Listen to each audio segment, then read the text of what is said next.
अरुण का आ बोल रहा है, आस्तिक जैन बनने को मिला है चातुर्मास।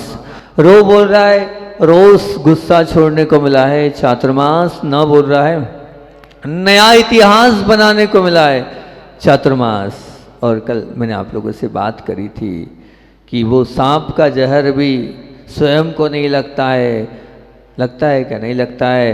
प्रेस भी कभी अपने से नहीं जलती है, वो कांटा भी अपनी तीक्ष्णता से नहीं होता, लेकिन वो क्रोध ऐसा है जो स्वयं को भी लगता है और समाधि और अपनी समता को भी वो समाप्त कर देता है। क्रोध भले ही आप अमृत सिद्धि योग में, सर्वार्थ सिद्धि योग में, गुरु पुष्य योग में, रवि पुष्य योग में, अच्छे योग में कर लेना, ध्यान रखना वो आपके लिए विष रूप ही बनेगा।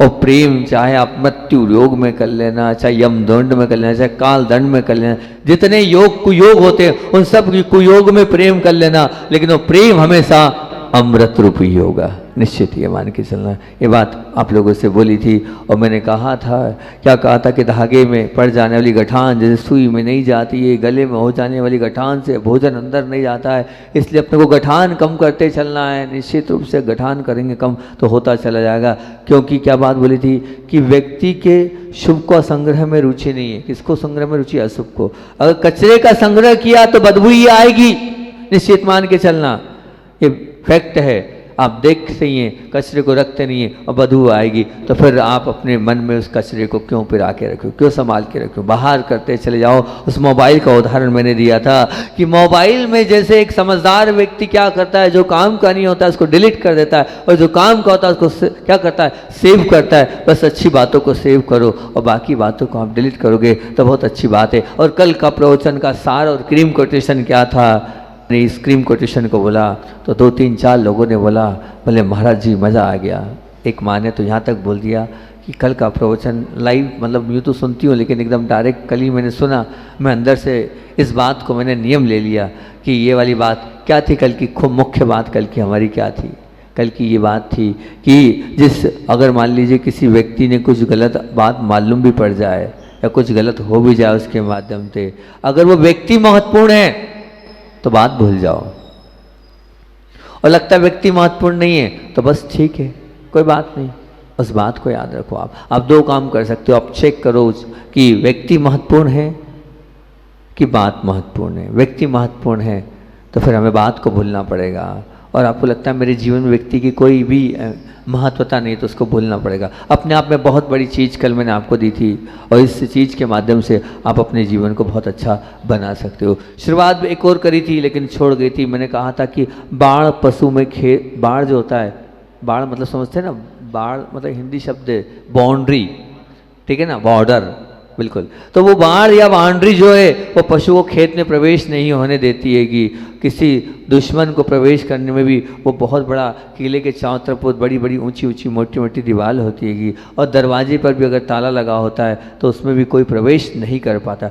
उसी प्रकार आवेश एक ऐसा कवच है जो चाहकर भी आपको दूसरों के हृदय में जाने के लिए प्रवेश को रोक देगा। आवेश क्या कह रहा है ये? आवेश, आवेश जो शब्द है बड़ा ही मार्मिक शब्द है। आवेश कह रहा है तेरा जो सच्चा वेश है, इस आवेश में वो वेश समाप्त हो जाता है।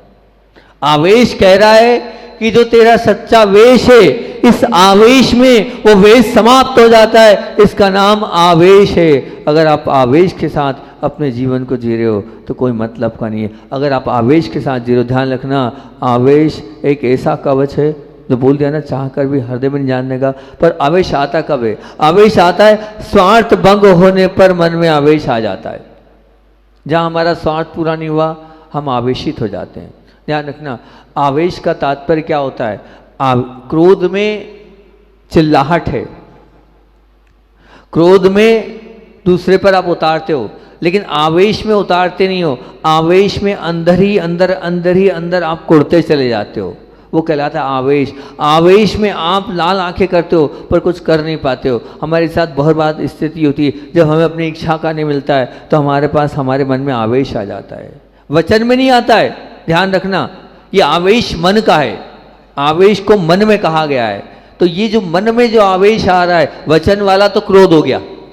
अब समझना, क्रोध अलग है और आवेश अलग है। दोनों अलग अलग चीजें हैं। क्रोध तो आपने चिल्ला दिया, वो क्रोध हो गया। मुख से बोलना क्रोध है, मुख से कहना क्रोध है, ध्यान रखना। लेकिन मन में किसी विषय में चलना वो आवेश है, उसको आवेश बोलते हैं। और हम आपको बता रहे हैं सबसे खतरनाक आवेश है, सबसे खतरनाक आवेश है। क्यों? क्योंकि आवेश जो है वो इसलिए खतरनाक है क्योंकि क्रोध व्यक्ति कम करता है और आवेश व्यक्ति पल प्रतिपल करता है, हर क्षण करता है। आवेश में हमेशा व्यक्ति करता चला जाता है। कोई समझता क्या है कि क्रोध को ही आवेश बोलते हैं, लेकिन नहीं, अपने मन की परिस्थिति के बिगड़ने को आवेश कहते हैं। अपना जो स्वरूप सच्चा स्वरूप है उसको खो देने को आवेश कहते हैं। आवेश अलग है, क्रोध अलग है। क्रोध की पूर्व भूमिका को आवेश कहते हैं, क्रोध की पूर्व भूमिका को आवेश कहते हैं। निश्चित मान के चलना, हम क्रोध को जीतने के पहले हमें आवेश पर कंट्रोल करना पड़ेगा। जब हम आवेश को कंट्रोल कर लेंगे तो क्रोध शनि शनि कंट्रोल होता चला जाएगा। पर हम बहुत जल्दी आवेशित हो जाते हैं। और सबसे बड़ा आवेश जब आता है, हमारा मन जब खराब होता है, जब स्वार्थ भंग होता है तो मन में आवेश आ जाता है। होता है नहीं होता है? बोलो। जब भी मुझे जो चाहिए, मैं स्वार्थी हूँ, हर व्यक्ति स्वार्थी है। और जब वो स्वार्थ की पूर्ति नहीं होती है, वो स्वार्थ जब हमारा पूरा नहीं होता है तो मन में आवेश आ ही जाता है, वो कहलाता है आवेश। अब आप अपने स्वार्थ को देखो और स्वार्थ के कारण अगर अपने मन को आप खराब कर रहे हो तो आप आवेश के साथ अपने जीवन को जी रहे हो। नहीं, हमें सब करना है लेकिन मन में आवेश को नहीं लाना है। इस आवेश को हमें दूर करना है। अगर ये आवेश हमारे मन में आ रहा है तो निश्चित हमारा सच्चा स्वरूप नहीं होगा। तो स्वार्थ भंग होने पर ये आवेश आता है। और स्वार्थ के साथ साथ अपेक्षा भंग होने पर मन में आवेश आता है। जब मेरी अपेक्षा पूरी नहीं हुई, बस बात खत्म। मैं जो चाहता था वो मुझे मिला नहीं तो बस आवेश आ जाता है और कभी नहीं। और बहुत सारे लोग, तो एक बात ध्यान रखना, इस आवेश के कारण डिप्रेशन तक में, अभी मैं करूँगा उस बात को भी सामने रखूँगा कि क्रोध से क्या होता है, आवेश से क्या होता है। क्रोध से व्यक्ति डिप्रेशन में नहीं जाता, क्रोध से व्यक्ति डिप्रेशन में नहीं जाता। क्रोध तो निकल जाता है, क्रोध तो बाहर हो जाता है, ठीक है ना, और वो आदमी अलग हो गया। पर जो व्यक्ति डिप्रेशन में जाता है वो आवेश से जाता है। जो व्यक्ति डिप्रेशन में जाता है वो आवेश से जाता है, वो निकाल नहीं पाता है। कल एक बहन ने रविवार को पूछा था प्रश्न, दिख नहीं रही, वो बहन ने पूछा था प्रश्न कि हम अंदर नहीं, अंदर रखना भी बहुत खराब है, वो अंदर रखना और ज़्यादा खराब है। तो क्या करें? कोई बात नहीं, मैं तो कह रहा हूँ अगर आपको लगता है आप रो लो, भगवान के पास रो लो, रोने की छूट दे रहा हूँ मैं। महाराज जी आपने तो बोला था कि रोने से जो है असाता कर्म बनता है, लेकिन ध्यान रखना, मैं मानता हूँ रोने से असाता कर्म बन रहा है, पर रोना इस भाव से कि भगवान मेरे कैसे कर्म का उदय, मैंने कितना पाप किया है कि मेरे साथ ऐसा ऐसा हो रहा है, ज़रूर मैंने कुछ न कुछ ऐसा किया है, सब कुछ मेरा ही दोष हो। रो लो आप, लेकिन आवेश को मन में मत रखो। सच कह रहा हूँ, इस आवेश को मन में रखोगे तो पूरा मन खराब हो जाएगा। नहीं, रो के और अपने कर्मों पर दोष देकर और अपने पापों का चिंतन कर कर आप उसको ठंडा कर लो, लेकिन मन में बांध कर बिल्कुल मत रखो। मन को, अपने मन को पवित्र रखो, नहीं तो निश्चित रूप से मान के चलना आज बहुत सारे मतलब इस आवेश के कारण अपने खुद का, अपने स्वयं का स्वास्थ्य खराब करते चले जा रहे हैं। और डिप्रेशन जैसी परिस्थिति इस आवेश के कारण ही आती है। और आवेश मुख्यतः से मैंने आपको क्या बोला कि 2-3 बात। एक तो जब स्वार्थ हमारा होता है और हमें स्वार्थ हमारा है और हमारा स्वार्थ पूरा नहीं हुआ तो तब आवेश आता है। और जब अपेक्षा पूरी नहीं होती है तब आवेश आता है। और अपेक्षा के बाद तीसरा, जब हमारे अहंकार को महत्व ना मिले तब मन में आवेश आता है। समझना, कब कब मन में आवेश आता है? जब स्वार्थ भंग हो गया तब आवेश आता है। हम अपेक्षा थी सामने वाले से कि मेरे लिए सामने वाला ये करके दे, और जब सामने वाला वो करके नहीं देता है तो क्या होता है? आवेश आ जाता है, मन में विकल्प हो जाता है, मन में आद्रोत परिणाम हो जाते हैं, मन में संकल्प विकल्प हो जाता है, मन में दुष्परिणाम आ जाते हैं। इसी का नाम आवेश है और किसी चीज़ का नाम आवेश नहीं। अपना आपा खो देना, अपना आपा खोना ये आवेश है। मतलब अपने स्वरूप से हम क्या हो गए?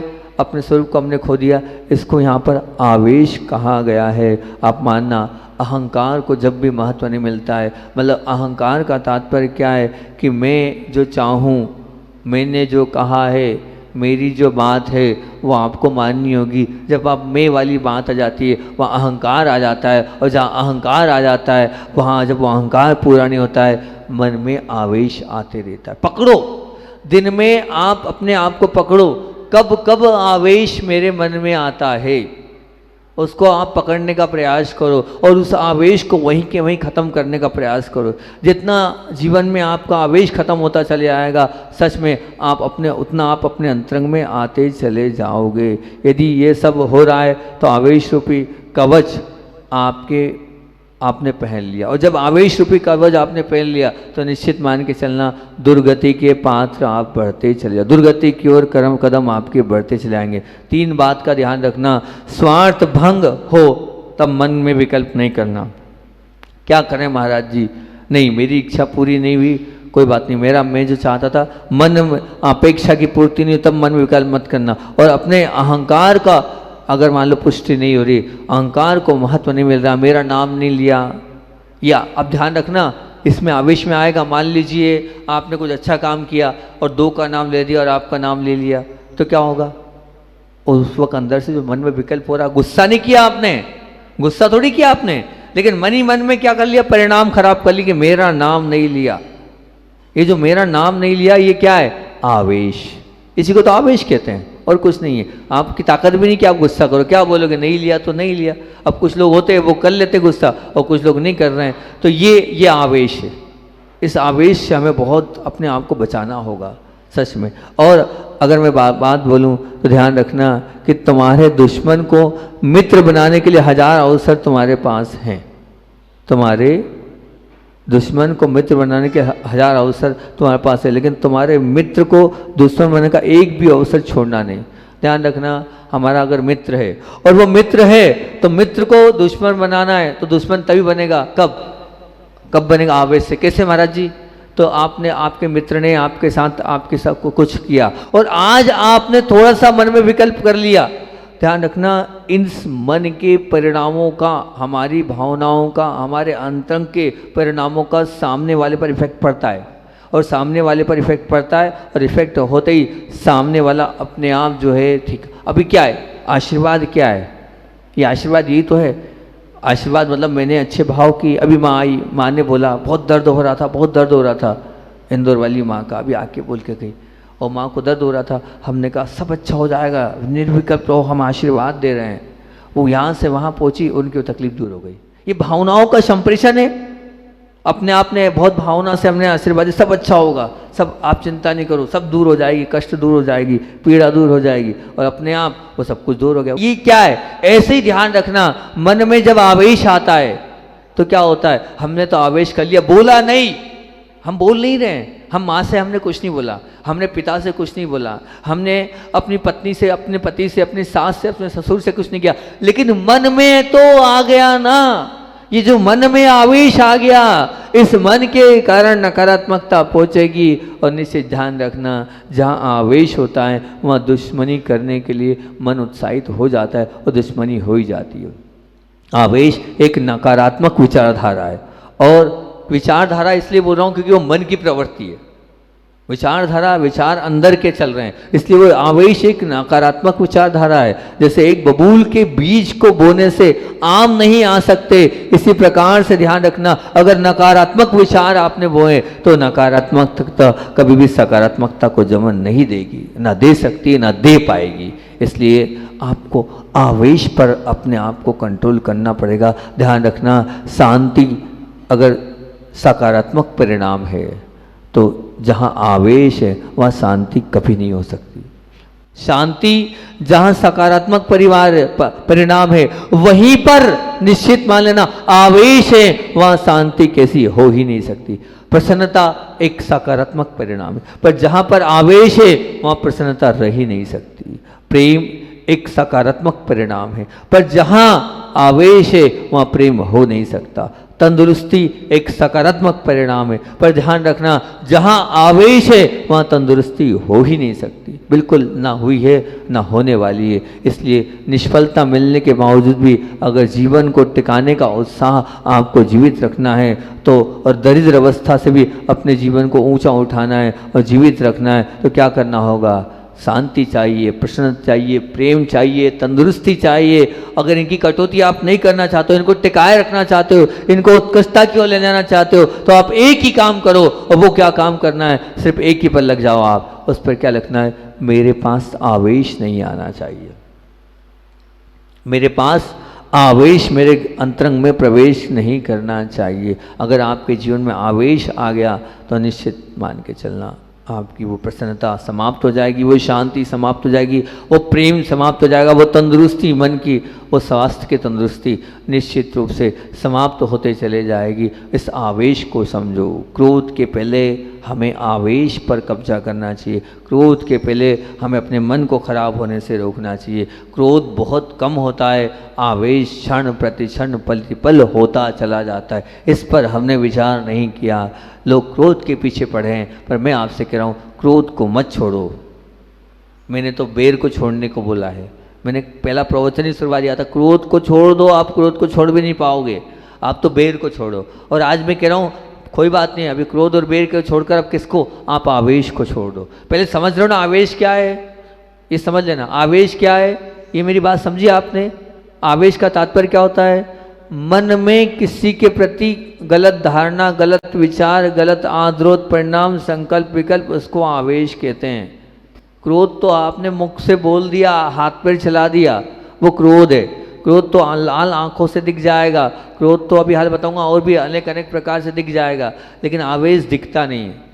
आवेश तो ऐसा होता है कि आप सामने वाले से बात करते रहते हो, तब भी बात करते करते भी अंदर आवेश भरा पड़ा होता है उसके प्रति। बात तो अच्छे से कर रहे हैं लेकिन नहीं, फिर भी उसके प्रति जो मन में भरा पड़ा है आपके लिए, वो आवेश है। गठान में तो सामने वाला बात ही नहीं करता है, गठान में तो सामने वाला बात ही नहीं करता, मैं नहीं बोलूँगा उससे, लेकिन आवेश में बात करते हुए भी मन में रखता है, वो आवेश कहलाता है। ये होता है कि नहीं होता है? बताओ, हमारे साथ है कि नहीं है? हर क्षण हर पल ये परिस्थिति, ये घटना हमारे साथ चलती आ रही है और हम इससे अपने जीवन को जी रहे हैं और इसके माध्यम से आद्रोत परिणाम में ही हैं और इससे ही अपने जीवन को हम समाप्त करते चले आ रहे हैं और इसी से हमारे को नरक और त्रियंज गति में जाना होगा। बताओ, ये जो आवेश है, इस आवेश को आप कंट्रोल करना चाहते हो? चाहते हो कि मेरे जीवन में आवेश ना आए? चाहते हो? पहले तो ये बताओ, आवेश का मतलब समझे नहीं समझे? समझ गए मैं क्या बताना चाह रहा हूँ? मैं क्रोध की चर्चा बिल्कुल भी नहीं कर रहा हूँ। मैं किसकी चर्चा कर रहा हूँ? किसी मन में अंतरंग के परिणामों में जो हमारे अंदर चल रहा है उसकी चर्चा कर रहा हूँ। इसलिए आज का मेरा मुख्य बिंदु क्या है? आवेश।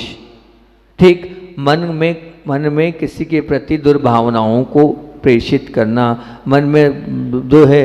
अच्छा, श्री जी ने एक बहुत अच्छी बात बोली थी कि क्या बोली थी? बोले ध्यान रखना, मैं एक बार जो है हीलिंग रेकी कर रहा था। रेकी एक कोर्स होता है, रेकी कर रहा था, तो मैंने रेकी की फर्स्ट सेकंड थर्ड डिग्री ली हुई है। तब उस समय जब मैं रेकी कर रहा था तो रेकी करते वक्त वहाँ खड़े की बात है, अस्वस्थ है, यूँ कर दिया, रोक दिया, डिस्टर्ब नहीं करो। बोले क्यों? वो देखो दुर्लभ उधर कोने में बैठा कुछ कर रहा है। तो एक मारा, तब चुप रहे उतनी देर तक, और जब मैंने अपना पूरा कार्य कर लिया, करने के बाद एक मारा, इससे कुछ होता है क्या? आज क्या कहा? इससे कुछ होता है क्या? अच्छा, बोले क्यों नहीं होता है? जरूर होता है। बोले भावनाएं तो होती है, मन से तो सब कुछ होता है ना। मन के माध्यम से सामने वाले तक भावनाएं जाती, उस सद्भावनाओं के माध्यम से सब कुछ अच्छा होता चला जाता है। ये तो एक मन की ही तो प्रणाली है।